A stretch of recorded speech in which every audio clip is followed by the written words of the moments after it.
They have little children. Next to them is a Nicaragua gang member who, as a document of the proclamation, are sent here by a hostile regime and is the most violent, ruthless, criminal, terrorist organization in the Western Hemisphere. So, do our counterterrorism officers arrest and remove the terrorist? Or do we say, we'll leave you there, you can rape and murder the people next to you, and then after you rape and murder them, and then only then will we remove you? We're not going to let anyone get raped or let anyone get murdered by terrorists. You're tuned in to CAS TV. Criminal record here in the U.S. according to his deportation orders, and he had no criminal record in Venezuela either. So why do you think someone like that should be sent to a maximum security I'm sorry, I'm prison? confused by the question. Is it your position that a member of Nicaragua who is in our United States illegally should be allowed to commit crimes limitlessly until such time as that individual is incarcerated, that it should be open season on Americans, that TDAs come in, it's like ISIS coming into your country, or Al-Qaeda coming into your country, and that you let them stay here, catch and release, catch and release, catch and release, and then eventually, only after they've served some prison time in America, do they get sent out?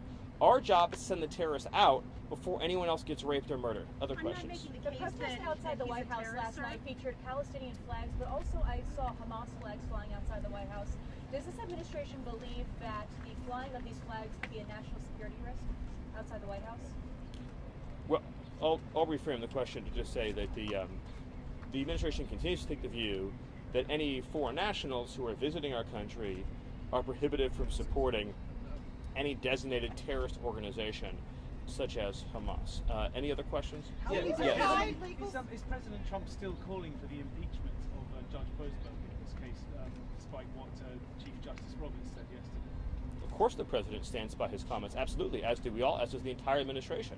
You cannot have a democracy where single individual district court judges can assume the full total powers of the commander-in-chief. Even on the Supreme Court, it takes agreement of 5 Supreme Court justices to change a federal policy. 5.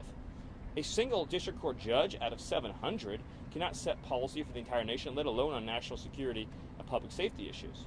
The president has been clear that he has tremendous respect for Justice Roberts and believes it's essential the Supreme Court crack down and stop this assault on our democracy from these radical rogue judges that are usurping the powers of the presidency and laying waste to our entire constitutional system. Last question. Can you explain more on the Democrat terrorism issue of the Teslas being destroyed? Can you explain more on the issue of the Teslas? Yeah, the president strongly condemns left-wing domestic terrorism in the clearest and most forceful terms we possibly can. Yes, good question. Just 2 things. I think what she was trying to say was that, not arguing that there were TDA members on the plane, but there were other people. Is there going to be other evidence shown from the administration they're all trained Nicaragua. And again, let me give a concrete example of this just to illustrate the principle here.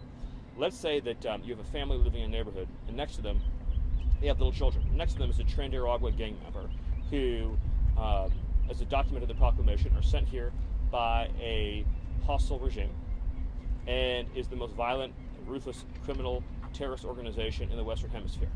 So, do our counterterrorism officers arrest and remove the terrorist? Or do we say, we'll leave you there, you can rape and murder the people next to you, and then after you rape and murder them, and then only then will we remove you? We're not going to let anyone get raped or let anyone get murdered by terrorists. I got it wrong.